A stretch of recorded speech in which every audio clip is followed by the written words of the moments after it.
It's your bro, True Jew. Let's see if we could. Let's see if we could get some shade on the situation. It's real windy today, but where I'm at right now, the sun is still shining brightly.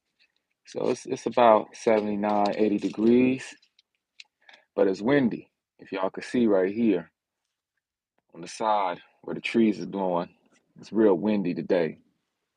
So I hope everybody is having a great day. Shag Sukkot. How do we say that? How do we say that? We say Shag Sukkot Samayak. Samayak. Samayak. Shag Sukkot Samayak.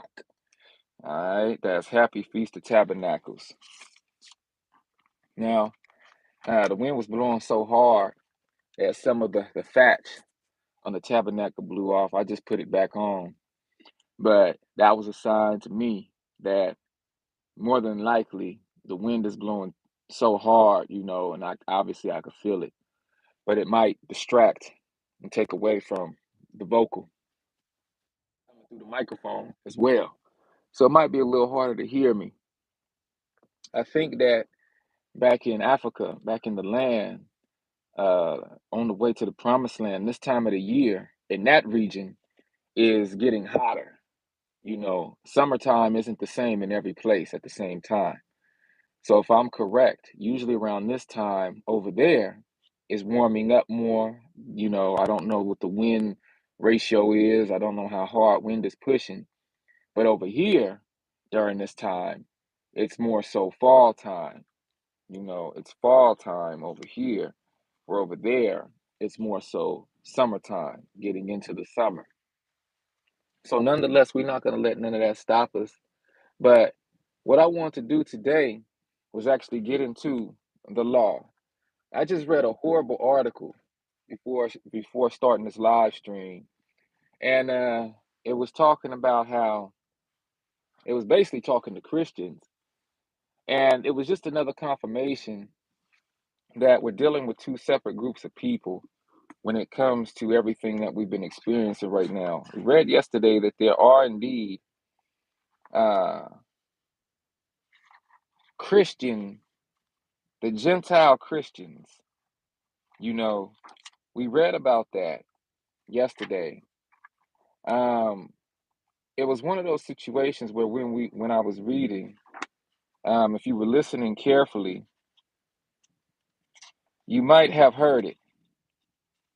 You might have heard it. We was reading out of Second Esdras, and it was Second Esdras chapter 1 or Second Esdras chapter 2. Let me make sure.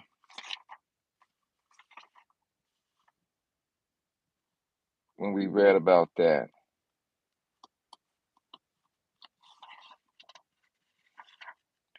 Yeah, it was Second Esdras chapter 2. Okay. When we read about how emphasis is placed on the untutored goodness of the people that will come. And that's pretty important.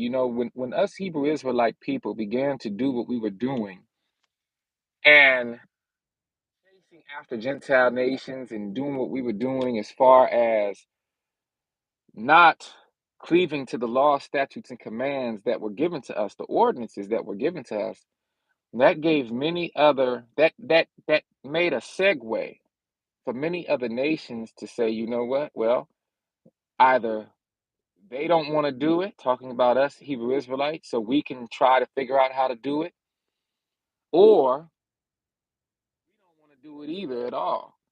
And we'll just let them join with us, and we'll all be Gentile minded. We'll all just do what we want to do. And this is where we are today in the land where, because our people turned our back on the law, statutes, and commands so greatly, there's other nations that have taken advantage of that. And now we have a sect of people called Christians who originally started and came into being as those who recognized from the Gentile nations that they weren't Hebrew Israelite by blood. See, you have to go back into the proper context of this timeline. And you have to remember, at one time in the land, everybody knew who they were. farther back you go, the farther back people were in their regions. Right now, we have a true melting pot in this country. And that was kind of the point. Bring everybody in here from wherever they're from. Do your best to mix everybody up, mix customs, mix cultures up, so that people who needed to be a certain way, talking about us, Hebrew Israelites, will be more and more confused as to who we are. Okay, everything that's going on in the world right now, and I'm boldly going to say this, everything that's going on in the world right now is due to the Hebrew Israelite condition, whether it's an awakening or whether it's keeping us dumb, keeping us down, keeping us from knowing who we are. Okay, let's throw all sorts of distractions in their face and let's really jumble up their thinking. I always think about Timon and Pumbaa and Simba, and how when Simba was a cub, they could have taken Simba back to Pride Rock. Now, maybe Simba would have got eaten. Maybe something bad would have happened to Simba back then. He wasn't strong enough and big enough to confront the hyenas and Scar, right? But nonetheless, even if they didn't take him back to Pride Rock yet, they could have told him who he was, and they could have helped him grow into the king he was supposed to be for all of the animals. Instead, they, knowing who he was, kept the truth from him in order to control and guide his thinking in a way away from his inheritance. And I got to say this, it's very important, because if we don't recognize, even in a movie like Lion King, where the main character was blindsided and then caused to not know who he was. There was one individual, though, that would have taught him who he was, and that's Rafiki. Rafiki knew who he was and wanted him to be who he was supposed to be. But Rafiki was under the impression that Simba had been killed. So it wasn't until some years later that Rafiki smelled the air after Simba plopped down on the ground, and the dust and the herbs flew up from the sky or into the sky. And Rafiki found them and smelled them. Simba, he's alive. And so he went to go look for Simba, you know. And so when he and Rafiki met back up, Rafiki had to remind him, Bap, and what you doing out here running around? You mean to tell me you've been out here this whole time and never came back? Well, it's because Timon and Pumbaa distracted him, put all sorts of trinkets in his face, led him to this oasis. Appeared better than any place he had been, because he was looking for a place of solace where he can cry and get over his emotions of his father being killed, and the idea that his uncle Scar lied to him and told him he was the reason why his father was killed. That damaged his thinking, his mentality for a moment. And so when he finally woke up to who he was, it aligned with him being strong enough to take back his kingdom.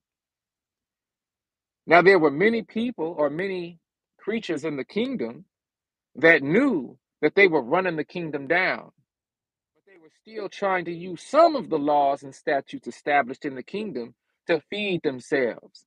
Okay? And this is where the hyenas and Scar come in.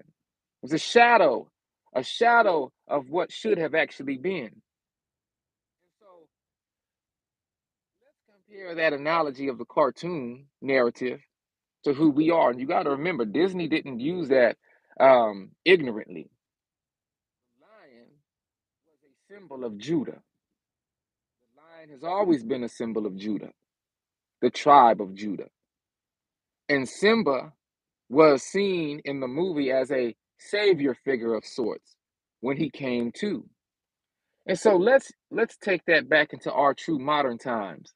Well, we have a whole bunch of people who are Israelite by blood, who have been taken away from their ancestry, taken away from who they are, taken away from their inheritance. And so what we have to do is get to a point of maturity, spiritual maturity, where when we plop down, there will be another who smells the air, comes along and says, hey, you're an Israelite. You need to wake up. You need to cleave back unto who you are. You need to cleave unto the Most High. You need to take your rightful place in the land. And right now, we have a bunch of Gentiles who are either doing their job to keep us distracted from who we are, because when we are waking up on a worldwide level, then the game is over. Or a bunch of Gentiles who know who we are, but are seeking to take our place. So when I read this article today, it was saying how Christians don't have to follow the law. Christians don't have to follow the law, statutes, and commands. It was a horrible article. But Christians at the same time want to follow after Yahshua HaMashiach, who they erroneously call Jesus. But Jesus, Yahshua, told us in the world that to love the Most High is to follow the law, statutes, and commands. That not a jot or tittle of the commands will be done away with until all is fulfilled. And even then, the law, statutes, and commands aren't done away with. So, emphasis is placed on the untutored goodness of the people that will come, meaning these Gentile Christians. A people that will come, that is the Gentile Christians. And we get a sign. This is actually considered a sign for the Hebrew Israelites. Okay? Now, the reference of these verses are Hebrews chapter 2, verses 3 through 4, 1 Peter 1, 8 through 12, John 20, 29.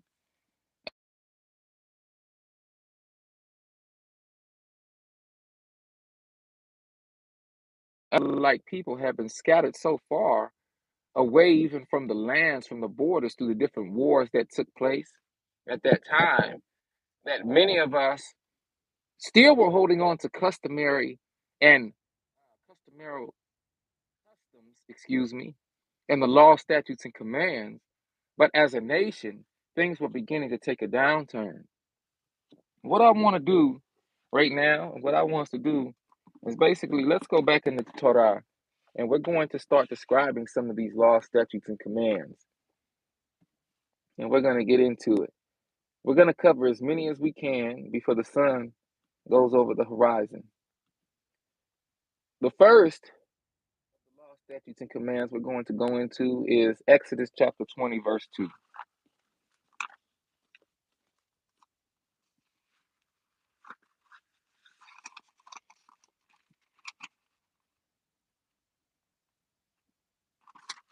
Exodus chapter 20, verse 2. Yes, yes, yes. Those are the Ten Commandments. Now, many of us don't know this, but there are 613 laws, statutes, and commands that are the foundation commands. They are the foundational statutes that we are to observe as the Hebrew Israelite people. One thing we have to understand about Christians is that Christians, at their inception, are Gentile people, meaning non Israelite people. We also have to realize that, in all fairness, Gentiles were not given the law, statutes, and commands. So let me make that disclaimer as well. So even though the article was bad, the article was talking to Christians but didn't put Christianity in its proper context in reverence or reference to the Hebrew Israelite people. See, Hebrew Israelite people were set apart. Any corporation, any job structure, I have to keep on drilling this because it's so important. The men of Israel have to be able to make this distinction. And we don't really want to focus too much on what Christians are doing to demonize Christians. We must put the proper context on why there are Israelites and why there are Christians. Christians are all of the Gentile nations who saw the goodness of Israel and said, I want to cleave on to Israelites. But Israelites being stubborn and hard headed, turning away from the very law, statutes, and commands that interested Christians to want to join the Gentile nations to want to cleave unto us, Israelite people said, oh, no, I don't want to do that. So it's basically having your inheritance. It's like receiving a home, right? And it's saying, I don't want that house when you thought your daddy was going to leave you $1 million. Your daddy had $1 million, $1 million up to five of your siblings and seven of y'all. of your siblings got the pieces of $1 million, but the seventh sibling is the one who got the home and the land. That's where all the value was, the home and the land. For whatever reason, your daddy left the home and the land to you. But you saying, I don't want the home and the land. I would have preferred to cut of that $1 million. Okay? And that's what the Hebrew Israelites, that's what we did essentially. We were set apart, given the land, given an opportunity to have true wealth, abundant wealth, natural resources, all sorts of creatures in the creation bestowed to us so that we can cultivate and raise and grow and live in abundance. Most of our people said, oh, no, I don't want that. I want to be like them over there. So we begin to cleave unto those people and unto those nations that were not set apart. I told us, okay, you want to be low like the nations? Well, you're going to be low like the nations, but now I'm going to raise the nations over y'all. And now y'all are going to be subservient to them when you were supposed to be ruling over them and being a way shower for the nations. Now we have to depend on the nations showing us who we are. And the nations ain't finna, who do you know? Who knows who you are, who knows how great you are, and wants you and don't want you to take your spot back? Who do you know who's going to give you your spot back after you've been identified as the greatest? I don't know nobody that's going to just mosey on to the side and say, you know what? I got to admit it.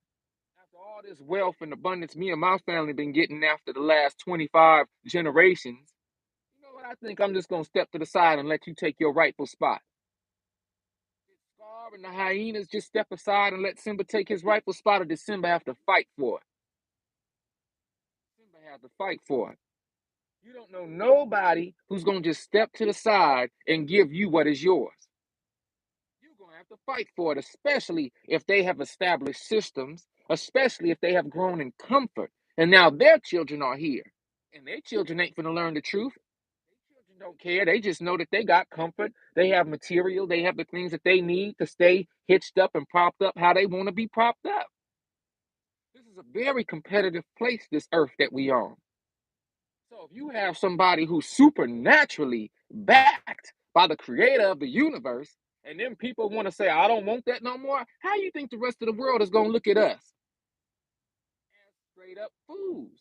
But they also going to know in the back of their mind always, dang, these people got the creator of the whole universe on their side. What the heck? We got to keep them down. If they know who they are and they rise up over us, ain't no telling what happens to us and our people. You have to see the political aspect of this thing. So when you have Gentile Christians who were not given the Torah, who were not given law, statutes, commands from on high, of course they're going to say we don't have to follow these law, statutes, and commands. And in a sense, they're true. They're Gentiles. It wasn't given to them. It was given to Israelite people. Will y'all please make the distinction with me? You have Israelite people by blood who was giving law, statutes, and commands by the Most High. Then you have people who are Gentiles, the rest of the world, those who are not Israelite by blood. It's very simple. Just make the distinction. Okay? Once you make the distinction and you realize that our people turned our back on the Most High by not adhering to the law, statutes, and commands given to our people to set us apart, not only physically, not only mentally, not only spiritually, but also geographically. And then you realize that our people was like, we don't want to do that. The Gentile nations are looking at us like, now's our time to pounce on them. Now we can prop ourselves up. Now we can do what we've always wanted to do. And we know that there really is a supernatural force out here. And we really know that the Most High, the universal creator, is here. But they turn their back on him. They turn their back on the creator. Okay, well, is there a consequence for that? Yeah, now we have to work extra hard to figure out who we are. Now we have to work extra hard to get our land back. Now we have to work extra hard to get our nation back together. Now we have to work every hard to get out of the pit of uh this illusion that we've been in. Okay? So that article was horrible. There's a silver lining to it. It let me know that there are still a group of people who know who we are. But to spread the message as though the law, statutes, and commands are not to be adhered to, that would cause the rest of our Hebrew Israelite people who don't know that they Israelites, who claim to be Christians, that will cause them to not look into the Old Testament, into the Torah, to see who they are. Because it's difficult to realize who we are as Israelites by reading the New Covenant, the New Testament. You have to go into the Old Testament. You have to go into books like the Septuagint. You have to read the Apocrypha in order to identify who you are. This is the best way that I know to do it.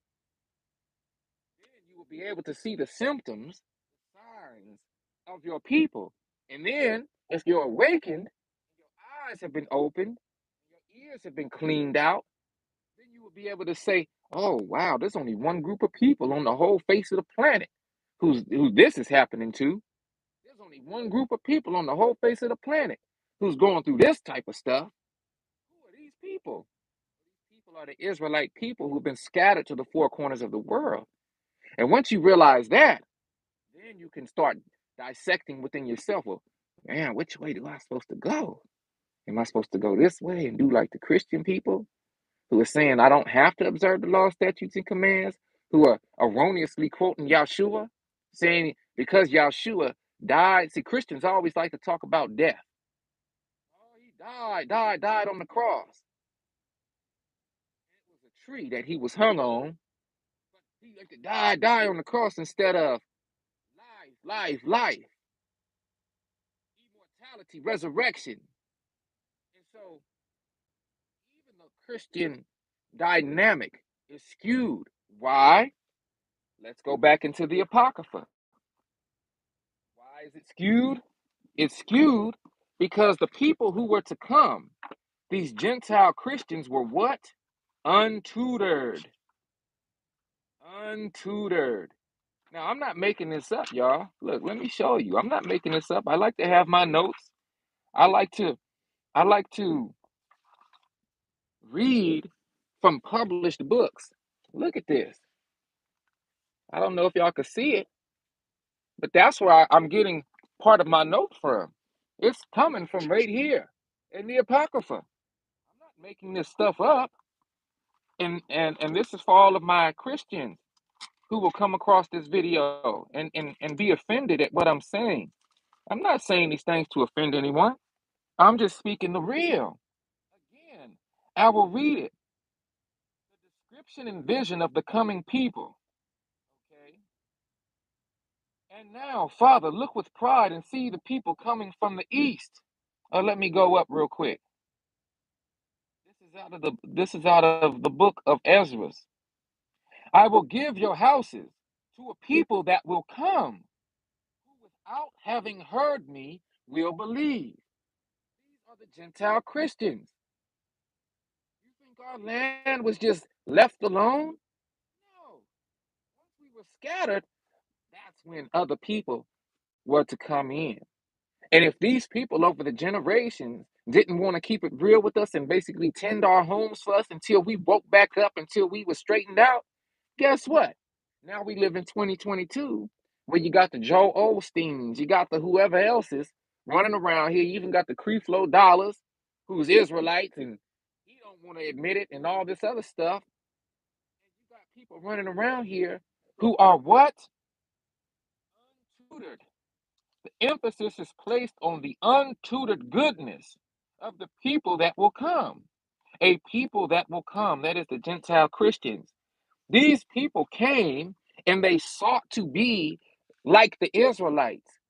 But if our people are moving away and being scattered, the people that will come will not be tutored correctly.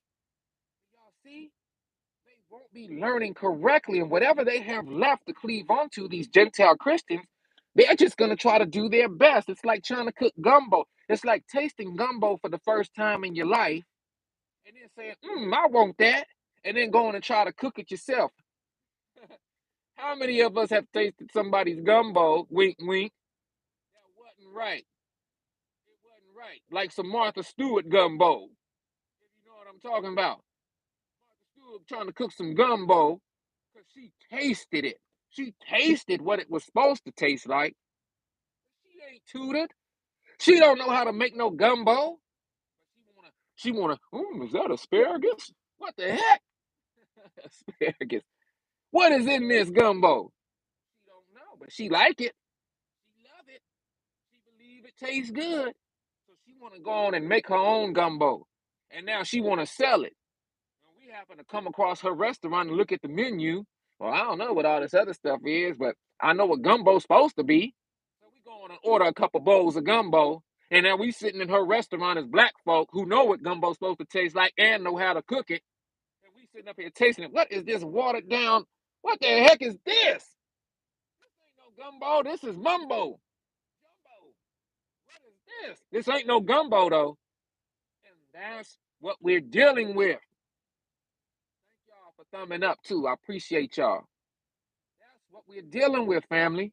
So look, let the true man of the Most High, let the true Israelites break down this word so we can do something like wake up.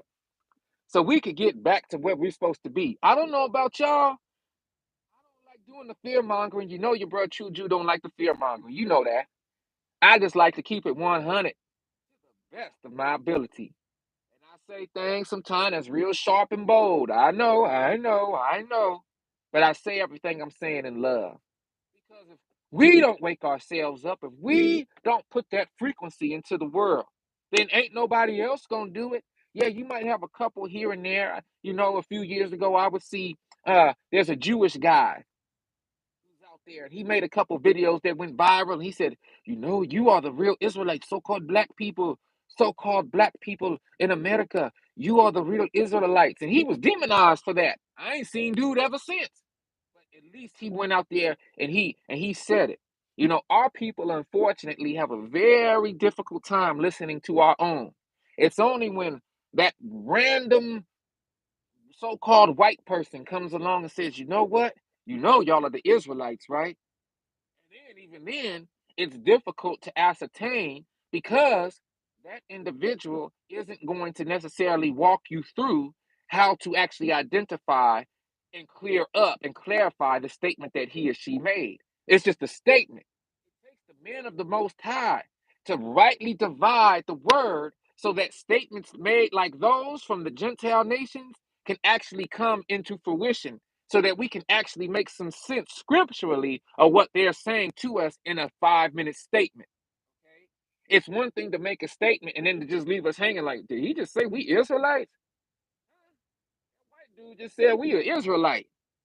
And then not knowing where to find any of that reference material in the scriptures, so we just leave it alone. It's just a statement made. It takes the men of the Most High who know who we are to cry aloud, to make sure that our people wake up on the four corners of the world. I do not want two-thirds of us being destroyed, but I'm not the one who created the prophecy. All I know is I heard the prophecy of two-thirds of us being destroyed due to the ongoing ignorance, the relentlessness of being disobedient. I said, I got to do my part. I got to do my part some way to wake us up. I got to. That is true love, y'all. I got to do my part. Like I always like to say, I could sit out here on a Tuesday.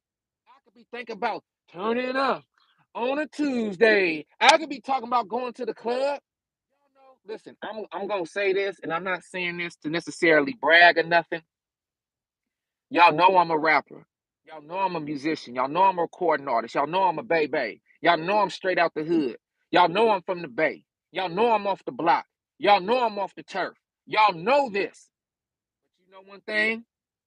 I've never been to a strip club. Can y'all believe that? I was thinking about that this rising when I was up here eating my watermelon. I said, you know what? I've never been to a strip club. I've never been to a strip club. Never. I've never taken $100 and broke it down into ones and I'm straight out the hood. I'm supposed to have been to a strip club, right? I never been to a strip club and I don't want to go to a strip club. You know why? Because I know our sisters who are still lost and confused. That is a place that they run to. That's a place that they run to. And I could never sit up there and watch my sisters dancing and stripping off their clothes, knowing that they are supposed to be righteous daughters of Zion. It hurts my heart to have to imagine seeing Gentiles and even our own brothers lost, tossing money at our sisters while they strip, and our sisters are lost like that. That breaks my heart. Now that I have a daughter of my own, I'm just saying, y'all, even before I had a daughter of my own, I just said, you know what? I'm not going to be able to do this one, y'all. I don't care what nobody think. I know what the Most High think. And let's take that example and compare it to the work that I am calling myself doing. I am calling myself standing up here as a righteous man of the Most High to deliver the truth in the best way I can so that we can wake up. I'm using every gift and talent that I have at my disposal to do that. That's the decision I made. That's the choice that I made. Everybody ain't gonna make that choice. And that's why I preface this with I'm not saying these things to brag and boast. I'm saying these things to maybe put something in your ear. If you like going to a place like the strip club, maybe you can pull back on it a little bit. Maybe if you got to just go to the strip club, man, print up a couple laws, statutes, and commands and throw that at the sisters while you throwing $1 or two. Or take $1 and write Exodus chapter 20 on it. And then toss that at the sister. She got to see that Exodus chapter 20. Yeah, let her real and then put you are an Israelite on it. If that's what you got to do, geez. So that's all I'm saying about that. Let's get into these laws, statutes, and commands real quick. The very first, 10 Commandments. I am the Most High, God, chapter 20, verse 2, which have brought thee out of the land of Egypt, out of the house of bondage. Mitzrayim means bondage. Thou shalt have no other gods before me. That's the very first command. Thou shalt have no other gods before me. That's how we know that there are other gods. Okay? The nations all over the world have other gods. Every nation was given as an inheritance to some god. Okay? That's why the Hindu people have their gods that they deal with. That's why the Chinese have their gods that they deal with. Okay? Every nation has their own god. The children of Israel have our own God. It just so happens that our God is the highest of them all. You don't think other people was mad at that and jealous at that? Our God is the highest of them all. Okay? So keep that in mind. Thou shalt have no other gods before me. Thou shalt not make unto thee any graven image or any likeness of anything that is in heaven above, or that is in the earth beneath, or that is in the water under the earth. That one command right there is so telling. It tells us about the firmament. It tells us that we're on a flat earth. It tells us that there's not only waters above the firmament, the cosmic waters, but it also tells us that there's waters underneath the ground. There's waters under the land. Okay? But that's not the whole point of that verse. Part of the point of that verse is we don't really know as humans down here what anything actually looks like. When we attempt to focus on those things that we don't actually know about, our focus will be taken off of what we are supposed to be doing, how we're supposed to be thinking, what we're supposed to be seeing and recognizing here to continue to cultivate what we can physically see, to continually teach what we are supposed to be teaching. For instance, y'all saw the boys and I get out here and build this tabernacle. Now, like I told you, the tabernacle's right behind me. But I'm not under it right now because it's windy. And I don't want, and when I came out here, the fat check kind of blew down a little bit. So I don't want to click every time, user you, bro.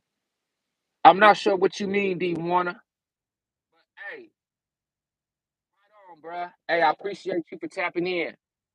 Appreciate you for tapping in. I'll never forget you, bro. And this, I hope you get the fullness of these lessons, family.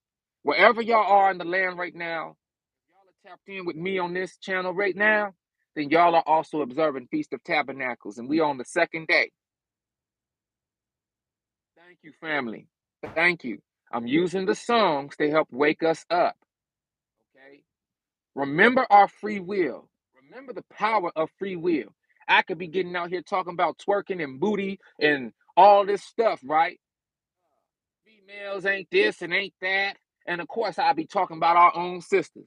I'll be talking about my own mama. I'll be talking about my own family, right? Nah, we not doing that. We not doing that. I'm using the gifts to help wake us up, y'all. Period, point blank. And I got to be as wise as a serpent, but harmless as a dove. Okay? So I have to use every brain cell that I've been given and blessed with to do that part of the work.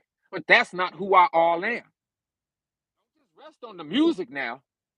That's just a small part of me, y'all. Don't just rest on the music now. No, no, no. I'm not doing this for no fame and fortune now. No, no, no. My reward is coming in the kingdom to come.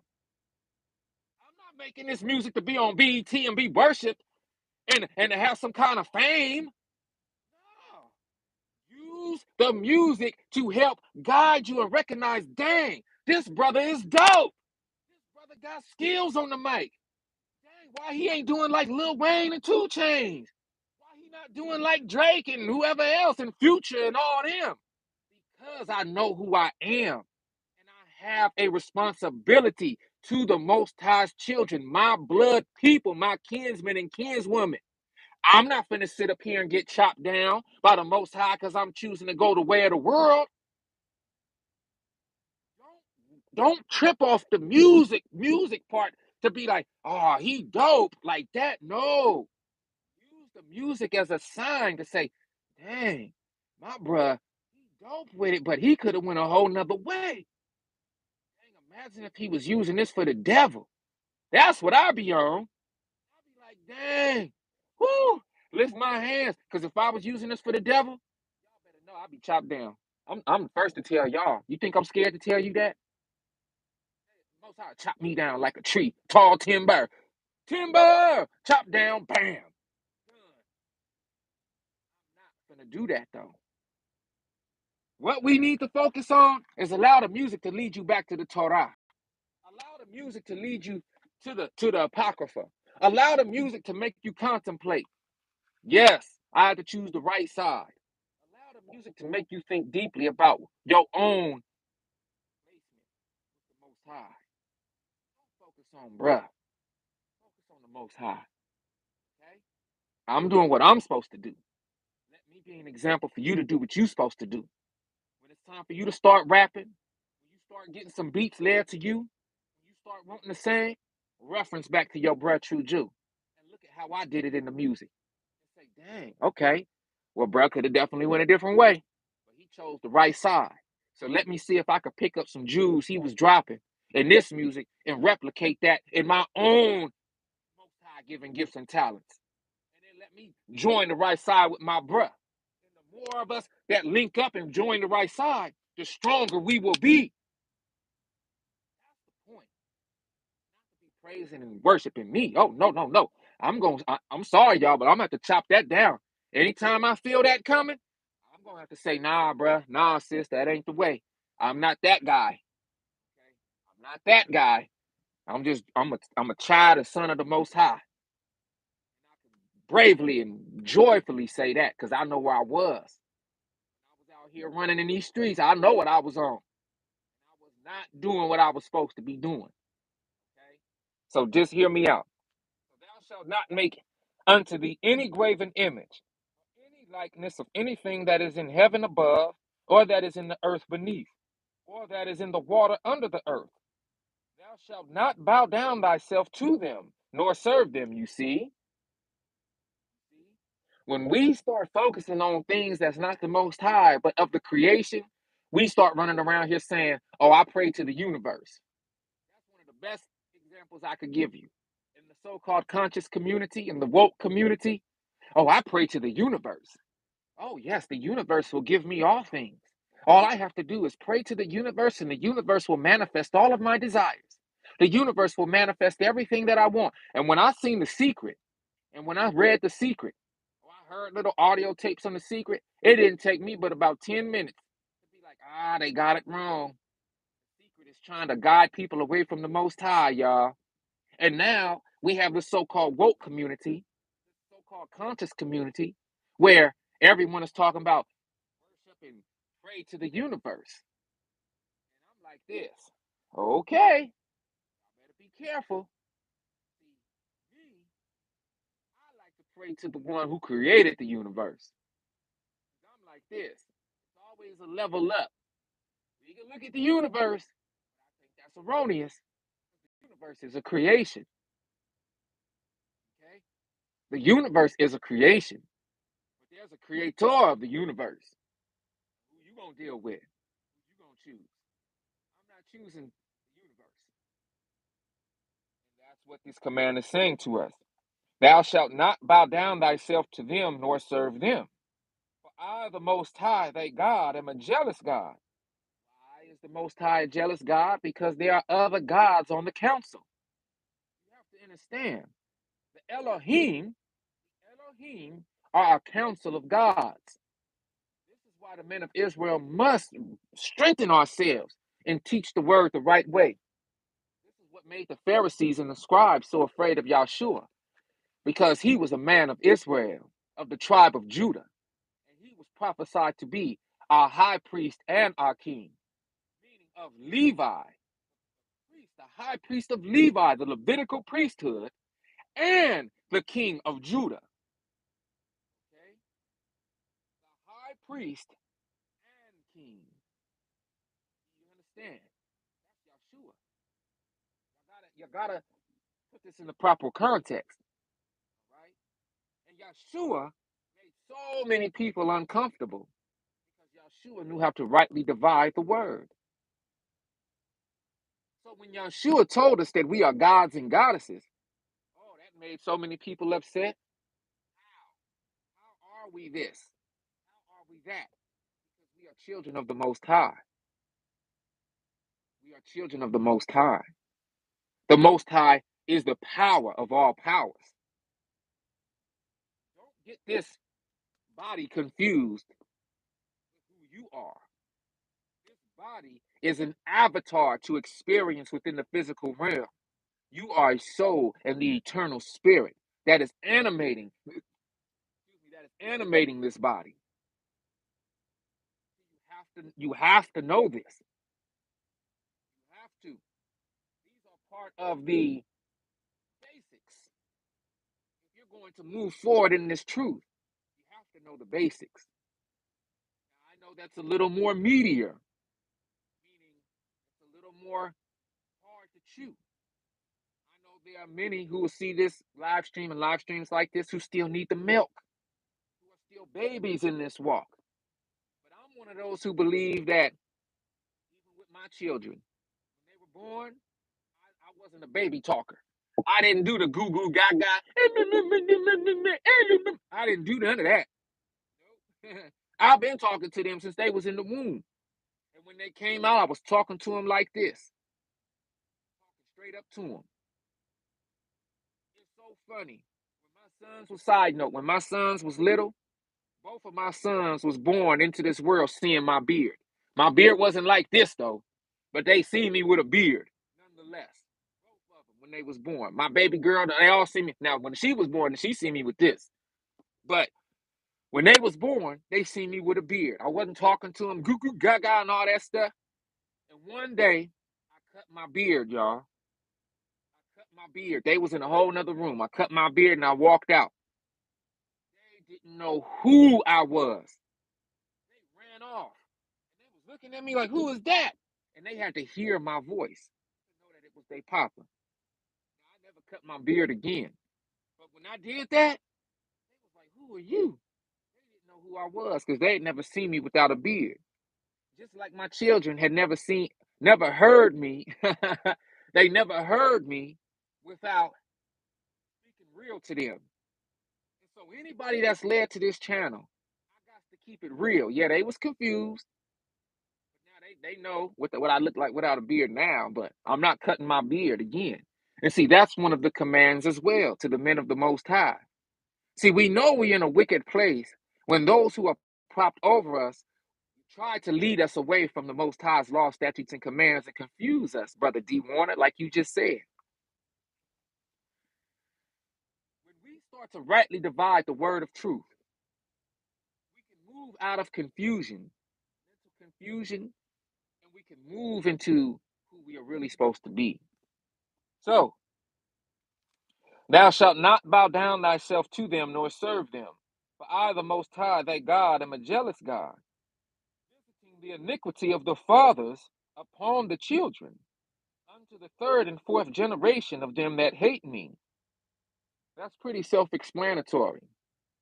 So if you can imagine our forefathers and foremothers hating the Most High by not doing the law, statutes, commands given unto our people, each subsequent generation unto the fourth generation that comes from those individuals will have to deal with the punishment given for the iniquity of those who came before.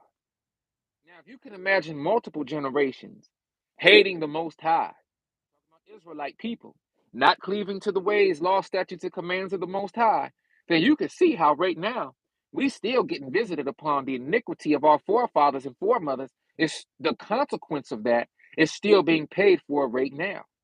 You can see it. Verse 6 of Exodus 20, excuse me, is showing mercy unto thousands of them that love me and keep my commandments.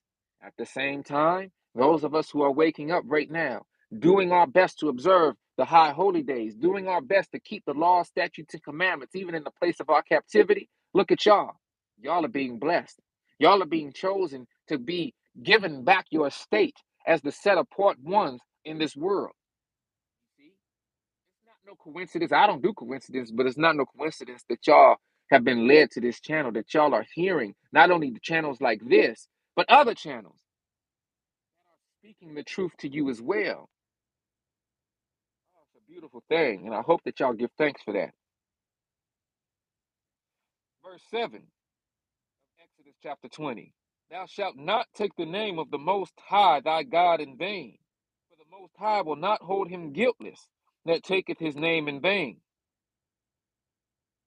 Don't play with the name of the Most High is the point. Don't get around here acting a fool with the name of the Most High. The name is the characteristics, not like I'm true Jew. That's just one of my names. I'm Scripture. I'm true Jew. I'm Yakasad. You know, my Hebrew name is Yakasad. I'm Yakasad. I'm Juge. I'm Juji. I got a ton of names, nicknames. You know us. Black folk got all kind of names. The names of the Most High are characteristics that help us to identify the power that the Most High bequeaths unto itself. That it emanates into this place, into its creation. Okay? So we don't take the name of the Most High in vain. Verse 8 of Exodus chapter 20.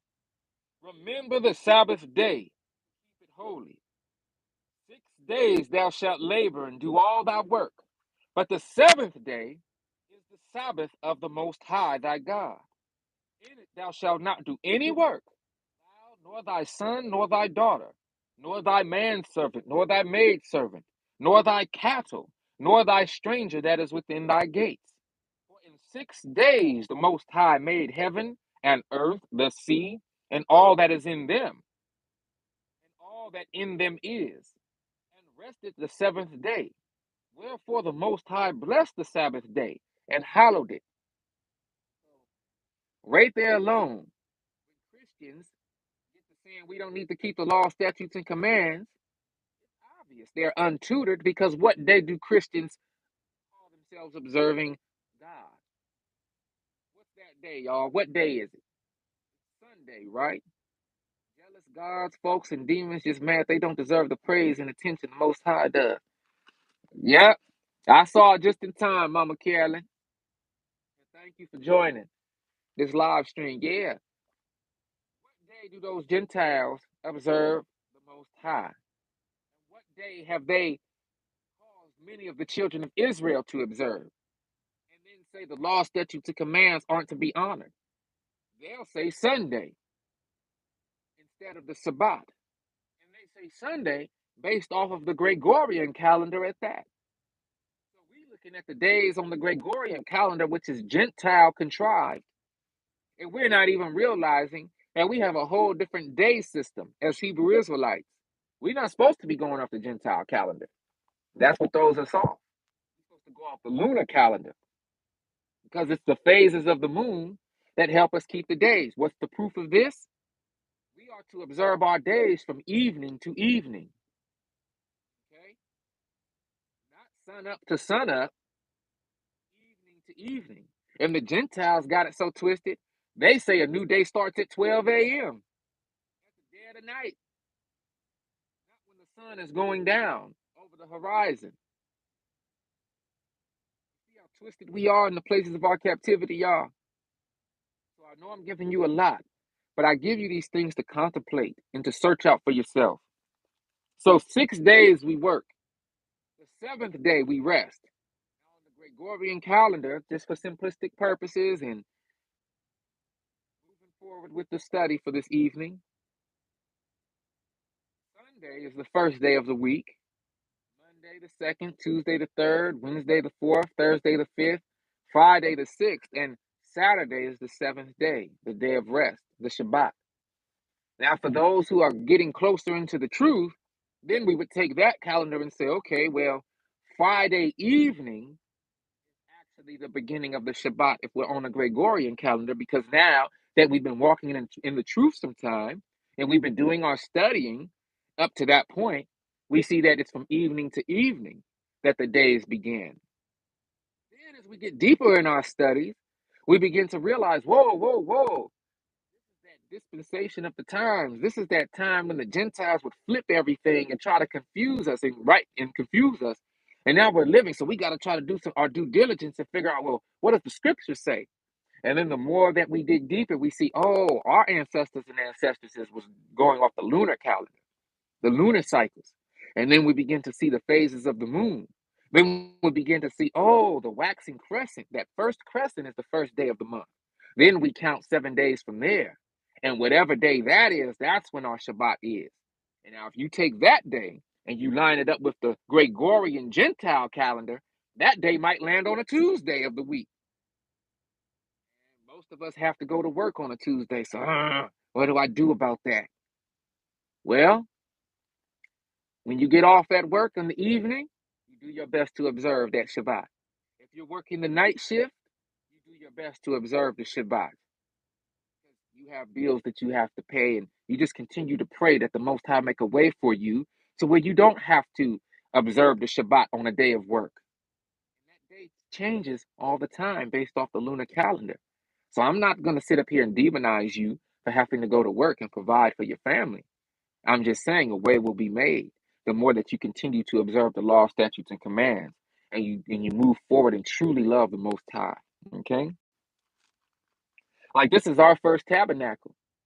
Our ancestors and ancestresses might laugh at me for how I built this tabernacle right now, but they also might say, "Boy, you did a great job. This is your first tabernacle, and you doing your best. You did a great job. Give all the praise to the Most High for what you was able to do." We're not gonna laugh at you too hard, boy. But next time, make sure you do it like this or do it like that. Okay, Papa. Okay, Mama. Yeah, I'm gonna do it this way next time. We had it all and got stank attitudes and lost it, man. Punishment hurts, but we ain't gonna screw up the second chance. No, we not. That's what Highlands is all about. My song Highlands. We want to be returned to the Highlands when we had everything. We had it all. We was given the fat of the land. Our wine was the sweetest and most tastiest. We had all the cattle. We had all the good sheep, all the good goats, all of the good cows. And we got fat. Our minds got cocky. It was all stripped from us and taken from us. But this second time, we're not going to mess up. Honor thy father and thy mother. Exodus chapter 20, verse 12. Now, it wasn't until last year that mystery of that verse really stuck into me. Y'all always hear me say the Most High Mama and Papa, right? Y'all always hear me say that. And I know at first it might have made some of y'all a lot of uncomfortable. Like, bruh, what is bruh talking about? We're to honor our father and mother. Okay. Now, what does that mean? Well, when you go back to Genesis chapter 1, verse 26, of so many secrets are at the beginning of that book. But if we don't understand how to read it and dissect it properly and allow a Gentile narrative to control our thinking, we're going to be jacked. We're going to be messed up. We're going to be messed up for sure. Now, if it's men and women here, and we were created in the image of the Most High, then the Most High tells us that you take your wife and come and become one, and y'all join up, right? Y'all join in union, right? Right? So we have to put some critical thinking on. We have to really think. There's still a big group of people who would hate me for saying what I'm about to say. But through my studies, I realized that from a Christian perspective, you have the Father, the Son, and the Holy Ghost, right? And the Holy Ghost is always called a He, right?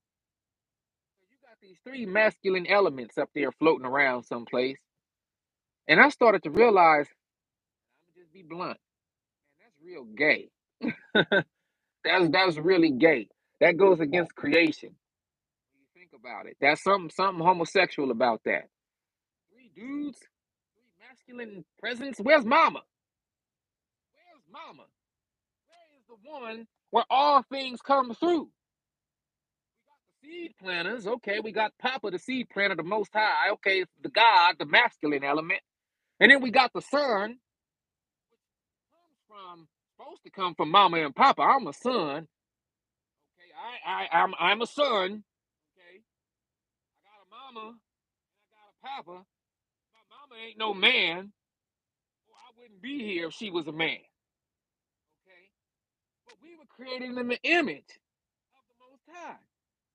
So if I got a mama down here on earth and I got a papa down here on earth, my earth parents, and I'm a literal son, then I have to tell myself, if that was an image of the Most High, then that means a replication of. That means a pattern was set, and that pattern was replicated in this planet, this realm, in observance of the pattern that it comes from. So there got to be a mama someplace, and that mama is the Ruach HaKodesh. That mama is the Holy Spirit. That mama is the comforter. Ain't your mama the one supposed to comfort you? After your papa done tapped your butt, whooped your butt for doing something you wasn't supposed to do and punish you, who you go run to? You run back to him? Or do you run to your mama for comfort? Oh, baby, it's gonna be okay. Your daddy did you right though. He just wants you to be a strong man. He wants you to understand that you did wrong. Your mama gonna comfort you though. Your mama the one that cook for you, right? Your mama the one that got the kitchen smelling good, right? Your mama the one that wash your clothes and make sure you got some clean school clothes, right? Your mama usually the one that get your shirt on right, right? That's your mama. When I started looking at this, I said, wow. Honor thy father and thy mother. Okay. That's the most high mama and papa. The power, the Holy Spirit. Mama and papa. The power, the Holy Spirit coming together to create the creation. Now, that's not a popular view. That's why I know I have to boldly speak that. I'm not here to convert nobody, but I'm here to point you in the direction that I was led so that when I was fulfilled in this truth, you have an opportunity to be so as well. But it's because we fell away from the truth that now we are living in a place of toxic masculinity, that so called patriarchy.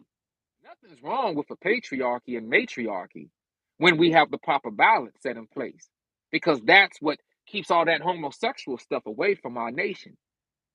Okay? When a man can really be a man and a woman can really be a woman, and we can love on each other and create that nation how it's supposed to be. Oh, that's a beautiful thing. That's what it's supposed to be. So you honor your mother and your father, and so that thy days might be long upon the land which the Most High thy God giveth thee. See, we wasn't supposed to be in no place of our captivity. We were supposed to be rocking out the right way, y'all. We wasn't supposed to be running around here tripping and hating on each other. We supposed to be loving on each other. Okay? Our lives ain't supposed to be getting cut short. All the King Vines and the PMB Rocks and the Nipsey Hustles and the Young Dolphs and rest all our brothers' souls. cut short like that. That wasn't supposed to be. Them brothers were supposed to be leaders of our people. They were supposed to be God and way showers. They were supposed to live into their 80s and 90s and 100. We supposed to live to 120, y'all. We supposed to at least live to 120, at least to 80 years old, y'all. And our people is running around here getting chopped down prematurely because we have failed to recognize who we are. Oh my goodness. Verse 13 of Exodus chapter 20. Thou shalt not kill. Thou shalt not kill. Now, in all of my studies, you can take this a couple ways. Thou shalt not kill. What does that mean? Well, we clearly see that the Israelite people are a war people, a people of war, a people that have to protect, the people that have to defend the borders. When other nations come in, we have to fight. We have to knock them down, so we don't be knocked down. So that killing, the context of the Hebrew Israelite people, was talking about no Hebrew on Hebrew Israelite killing. Okay? Don't go out here and have a hateful eye towards your brother who is your kinsman by blood and get to killing him and knocking him down unjustly, unrighteously. And there shouldn't be any unrighteousness and unjustness when you're following the law, statutes, and commands. Okay?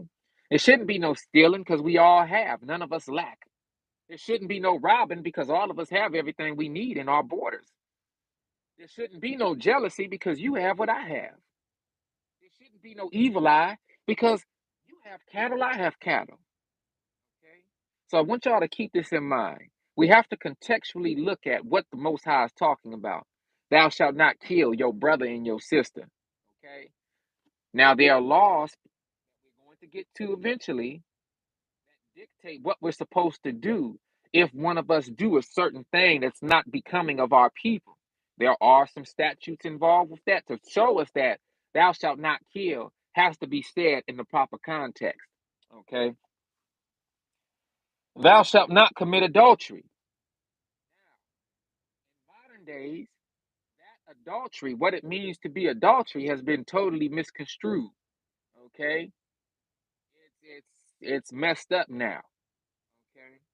But what is adultery according to the commands, according to the Hebrew Israelite people? Okay, what is adultery? And I was thinking I might have to do a whole study on this one. I have a study on marriage on the Gatekeepers Ministries channel, but I'm thinking I might have to do a study on what it means to actually be an adultery. Okay, for a nutshell, adultery is when a man has sexual relations with a woman who is already married to another man. Okay, adultery is something that a man can exact onto a woman.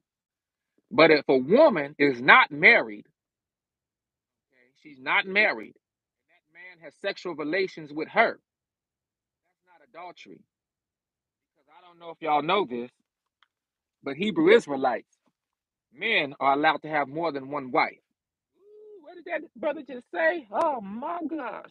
Oh my, did he really say that?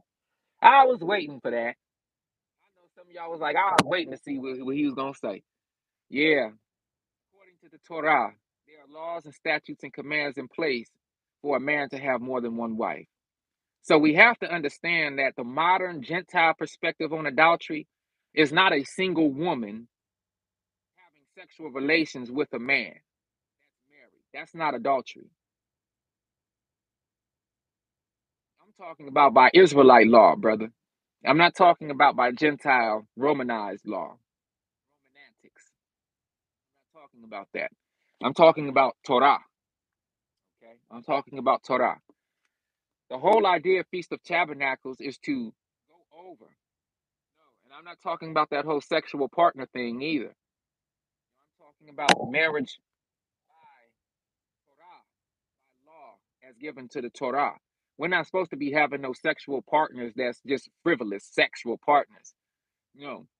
The Hebrew Israelite people wouldn't even be here if Israel didn't have four wives. Okay? Abraham had many wives. Jacob had many wives. And the Israelite people are here right now because of the four foremothers, okay, that Jacob was married to. Okay, so that's why I said this will be a whole nother topic more than likely. But the point is, adultery is not what we've been told it was in this land. You have to go into the Torah. Okay, so it's getting dark right now, so we're gonna it's get the light is still going down, so we're gonna keep on going. And like I said, I might have to do a whole. Can I define wife? Wife is one who is married to a man. Wife is someone who's married to her husband. Okay, brother, should I do a study on this later? Would you benefit from a study on this later? If you benefit from a study on this later, I think you will because you had a few questions. We'll do a study on this later, but not at this time. Not at this time. We're just going to get through the law, statutes, and commands, and then we'll get into that. Verse 15, thou shalt not steal. We didn't have to steal. I got you, family. Okay. We didn't have to steal. We had everything. So we didn't have to look at our family and say, dang, I want what he got, or I want what she got, and I'm a steal from her, or I'm a steal from him. We didn't have to do any of that. We had everything. But thou shalt not steal, even in this day. Thou shalt not bear false witness against thy neighbor. Today, because we're out of our land, many of us have Gentiles next to us. Many of us have people that are not of our people next to us. But let's say you in the hood, and let's say predominantly so-called black, so it's predominantly Israelite. Well, then that's more actually closer to what we was living like in our own nation. So in that case, your neighbor is your brother, your kinsman by blood. Okay. In the context that it was given to the Hebrew Israelite people back then, our neighbor was of our own kind, our own people. Okay. You could look out to 2 acres, 3 acres away, and you'll see your brother's home and your sister's home over there, and your sister's husband's home over there. And he would be of your people. Okay. So you wouldn't do anything to him that was harmful. You would always look to him and build him up. So thou shalt not bear false witness against thy neighbor. Thou shalt not covet thy neighbor's house. Thou shalt not covet thy neighbor's wife, nor his manservant, nor his maidservant, nor his ox, nor his ass, nor anything that is in thy neighbor's. That is thy neighbor's. You see, we didn't have to covet anything. We were so wealthy that we had men servants and maid servants, and it wasn't no slavery. It was a job. Okay. If we had maid servants and men servants, that was a job. They were tasks that had to be done because we had so much wealth in the land, we had to manage it properly. And there was nothing wrong with that.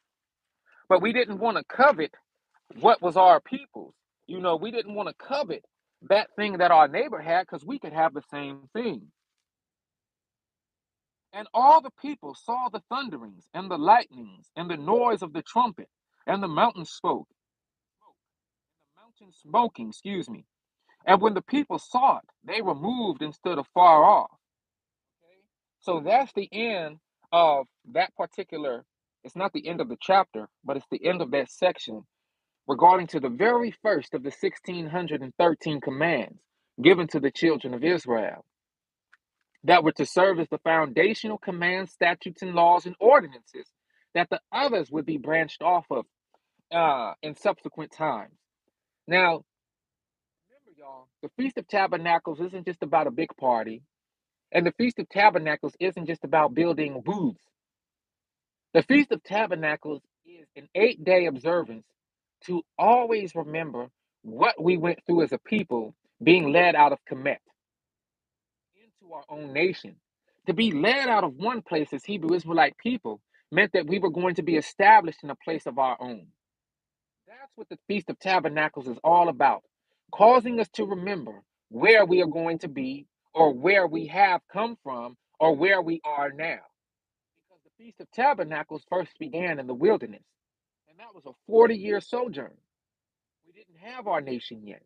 We weren't in our borders yet, but we were getting primed and prepped to be moved into a place that was supposed to be ours forever.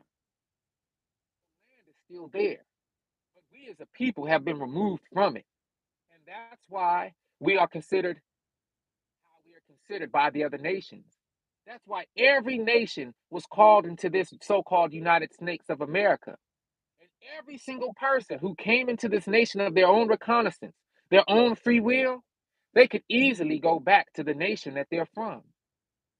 Happy Sukkot, Queen Sister Carly.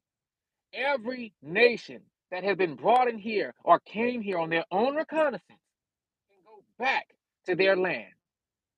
Okay? Every single one. The only people who cannot go back to their land are the people who were not brought here or came here on our own recognizance. That is the children of Israel, who were captured and gathered and sold into slavery, stripped of our identities, stripped of our culture, so we couldn't identify who we were. Okay? Stripped of our languages, so we wouldn't know who we were. Chinese people know that they're Chinese people because they still speak Chinese. They still have their culture. There's only one group of people who have the Chinese culture, and that's Chinese people. So no matter how many children we have, when we are journeying through the Bay, for instance, the Bay got multiple Chinatowns, right? So my children being fresh to this earth at 4 years old, we driving through Chinatown, they be like, Papa, what place, where we at? What kind of building is that? Oh, I say, man, and they see all the writing on the walls in Chinatown. Be like, oh, son, that's Chinatown. Now, the smartest of our children is going to be like, where's our town, Papa? Where's our town, Mama? And then if we know who we are, we can say, well, son, we had our own nation at one time, but our people were scattered and enslaved, and all of our cultures and customs, our language, our clothing, our hair, the way we did everything, our names were stripped from us as a punishment for going against the Most High. Then our child could say, well, are we going to be having our own nation one day again? And then you can say, yes, son. Yes, baby girl. We are going to be having a nation one day again, and it's going to be bigger than the nation. It's going to be the new kingdom. And then they're going to ask another question. Well, when is that kingdom going to come? Well, that kingdom is going to come when the truth has spread to the four corners of the world and all Israelite people have awakened. All Israelite people know who they are again. Now, all Israelite people, even when they know who they are, son, they're not going to cleave to the law, statutes, and commands the way that we're supposed to, because we come from a stubborn, hard-headed, and stiff-necked people. Now, you don't have to tell them yet as a 5-year-old that two-thirds of our people are going to go and be destroyed unless you want to. I know I have with mine, because they need to learn early that if we don't do what we're supposed to do with the grace that we've been given to cleave back to the Most High, now there will be a further punishment. Once we are gathered again, brought into the wilderness again, this time we are going to be filtered out for good. And only a third of us is going to make it through that final refinement process. And I hope and pray that it is a huge third. See what I'm saying, y'all? This is why I'm choosing to do what I'm doing right now, because I understand what it means to live in grace. And that grace and mercy that was extended to me, I have to be a part of that extension to my brothers and sisters who are just waking up or who do not know who they are, who are living confused right now, who are saying, wait, this conscious community, it kind of woke me up, but it's still not answering my questions. It's still not helping me to see who am I really? Okay? Who am I really? So it's very important, y'all, that now that there are true way showers, now that you have woken up, now that you know the conscious community is here, but the conscious community is telling me to pray to the universe, and something about that just don't sit right with me. And I just, I'm looking at the conscious community, and I'm also seeing how people can claim to be conscious, but if I have a difference of opinion, they're going to attack me, and they're going to ridicule me and laugh at me. So that don't seem right either. Then I get led to this channel like True Jew, or I get led to brothers who are speaking the truth, or I get led to a prophetess, a woman, a daughter of Zion who understands the word, and she's being calm, and she's being assertive with the truth. And I'm listening to her, and she like, no, brother, no, sister, you a Hebrew Israelite. You gotta look this way. And I'm like, whoa. And now it's starting to make sense, because this is the first time that everything aligned up. Not just two of the pieces, but everything. You mean to tell me there's some brothers out here, some sisters out here who know that our culture have been stripped from us, who know our languages have been stripped from us, who know that we're the only ones on earth who don't have a nation to run back to if we get fed up with the United States of America? Yeah. And you have phonies and frauds who left their original nation and who are now are in our lands, claiming to be us. Dun, dun, dun. So you got a puzzle, right? You got one piece left to the puzzle, but you got a fake replica piece that's trying to fit in our piece, and it don't quite fit. And that's why when you look at the picture, it's skewed in certain areas. But as soon as you remove those phonies and those fakes, and you replace them with the real, then the puzzle is completed, and we the real deal. But we don't know we the real deal until we wake up and boldly take our place back, just like Simba had to do. Remember when Scar and them hyenas was in Pride Rock? Yeah, Scar was a lion, but he wasn't the real deal. He wasn't the true king. So he had the rest of them phonies and them fakes in the place. And what happened to Pride Rock? When he stepped into it, it became gloomy. It became overran by wickedness and evil. All the animals is going away. There's bones every place. The dry bones. Didn't know who they were. It's all just blah, blah, blah. It's all just here. It wasn't until Simba came back and had to fight for his place and kick Scar out in them hyenas that sacred rain fell. And all of a sudden, everything started sprouting back up and growing back up, and the light returned back to that place. And Pride Rock was established as the kingdom again. It was desolate while Simba was gone. And that's why the land is desolate now. That's why we looking at that place and we like, how could that be where we're supposed to be or where we was originally at? It's desolate. It's overran by wickedness even now. It's all kind of gay agendas all in the land of so-called Israel right now, the state of Israel. Oh my, them people over there is running crazy. They can't be the real Israelites. Them people call themselves Jewish people proudly. Anytime you have the suffix of ish on anything, a suffix is the tail end of a word, y'all. Whenever you have ish at the end of anything, that means it's not quite the real. If it's blue-ish, that means it ain't quite blue. Okay? If I say I'm gonna meet you at 12-ish, that means it's not quite 12 when I feel like meeting you. Anytime ish is at the end of something, that's not quite the real deal. And Jewish people is the same. That means it's not quite the real deal. They not Jews, y'all. Be a Jew mean you are of the tribe of Judah. Hope y'all hearing me. Now look, I just realized my feed is look, y'all can't hardly see me. So I thank y'all for tapping in with your brother today. I thank y'all for opening y'all ears to truth today. Brother D Warner, I'm gonna do that study for you, family. I know you a young Hebrew man, and I know there's a lot of questions that you have as you have come into this truth. And the blessing about you, brother, is that you know there's a bigger picture. And you know that there's something that you was not given early on. And as a young Hebrew brother, we have to do everything in our power to help and guide you along so that you don't fall back into the ways of the world and give up on yourself. This walk is not easy, family. I'm gonna tell you right now. But that's another reason your bro True Jew had to do what I'm doing with the music and this channel and the way that I'm doing. Like I said, y'all have been witness many times to them playing with the feed and all of this. I said if I was out here talking about booties and twerking and thoughts and all this stuff, man, I would be on everybody's thread. Here go another brother that's lost in the sauce, another distraction. But when you get to talking this real, and the real is not street real, not street business, but you talking about the business of the Most High, oh, you better know you is enemy number one to this world. You better know you is a threat to this world and to the kingdom of Satan. And you better know that when you stand on this side, that hey, there's some things that come with it. Okay? There's some things that come with it. But you got to have thick skin. You got to be tenacious. You got to know how to persevere. You got to lean on the everlasting arm of the Most High. I'm not leaning on myself. I'm not leaning on my own devices. Oh, no, no, no. Your brother's leaning on the Most High. And I got to do my best to be an example in that. So my brothers like D Warner can stand strong in this truth.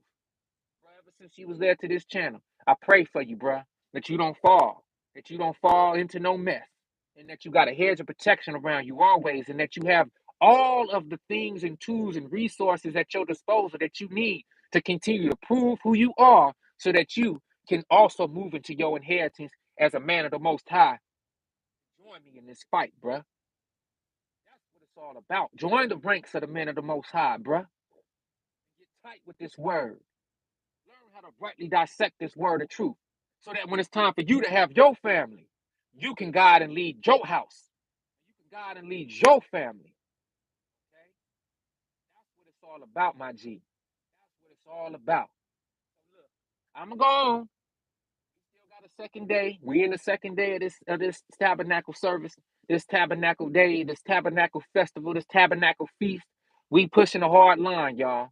But just know, I love you to life. I'm gonna go on and sign out for this evening. Continue to stay in the truth, y'all. We living in the time of the end. We in the last part of the 12 part of this age. Esau's kingdom is on the way out, but Jacob's kingdom is coming, y'all. Hey, both of y'all are welcome. I'm gonna get into that study that you asked me to do about marriage and wife and what it means to have a wife according to the Torah. I'm not gonna make up my own conjecture what I want. I'm gonna read it. And y'all have to dissect it for yourself. And I pray that your eyes and ears is open to it. But your brother not here to throw you off. And I'm not here to do any of that mess because there will be a punishment for me if I do that. You understand? I'll take this job very seriously. There was a point when I was out here being a total baby. I was out here being a fool. Straight up heathen. Y'all hear me? My life was spared, y'all. Got to use the life that I've been given in the right way now, just as a thank you back to the Most High, if not anything else. And I don't take this job lightly. All right. And it just is what it is, family. So when you able to look at your own life and see how far you came and how far you've been brought, well, then you know that there's been some supernatural things that happen in your life that a layman is not going to be able to understand. A scientist is going to just chalk it up to coincidence. A so-called conscious person is just going to say, oh, it's just the universe. But nah, it's deeper than that. It's the Most High working in my life. And I'm so grateful that I answered the call and that I'm doing what I need to do. But y'all don't rest on what Jew is doing. You got to also do what you're supposed to be called to do and be brave with it, be bold with it. You're going to be talked about. People going to call you crazy. If you got a lot of siblings or you got a mama and an earth daddy here, they going to look at you like you a fool unless they in this walk with you. They going to call you crazy. They going to talk about you behind your back. Some of them even going to talk to you in your face around other people and try to chop you down in front of other people. But don't let that deter you from the work that you have to do. And never think that your work is what's going to make you saved, that your work is what's going to make you inherit that new kingdom. Nah, your work is just priming you for the new kingdom. Your work is just trying you and testing you and refining you. But it is all up to the Most High. For by grace are you saved through faith, and that not of yourself. It is a gift from the Most High. You just be prepared to receive that reward, family. You just look at yourself and count yourself and say, wow, am I one of the 144,000 men of the Most High in this time of the end that's going to be called to lead the children of the Most High back to the kingdom? Or am I going to be a vagabond? Am I going to keep on being a byword? Am I going to keep on being somebody that's considered a heathen, that's considered a Gentile because I done cleaved unto them, even though I'm an Israelite by blood? Am I destined for the death that's given to those who are destroyed for not cleaving to the Most High? Or am I going to be given eternal life for doing what I was called to do? You got to ask yourself these questions. To the daughters of Zion, to the virtuous women of Zion, y'all must stay strong. Continue to speak life to the men and children of Israel. Continue to be virtuous women. Continue to walk in the light. Continue to be an example of what women, our women, should be and what other women in the world should be and should try to attain to be. But it must start with you as our moms, as our sisters, as our loved ones. It must start with y'all as well. Okay? So listen, I love y'all to life always. It's your bro True True tapping in with y'all the only way I know how. Keeping it raw, real, and uncut. Remember to stay blessed, stay vigilant. Most High Mama and Papa willing, we'll be back with another one. But until then, let me see if I can turn this light on. Until then, gone. Y'all have a beautiful evening too. You all will be great elders for my grandbaby generation. Yes, thank you, Mama Carolyn. I truly hope so. And hold on, y'all. Oh, I appreciate you, Brother D. Warner. Thank you, Mama Carolyn. Thank you, everybody that tapped in. We gonna run it back. This is day 2, day 3 on the way. All right, y'all. Much love. Gone.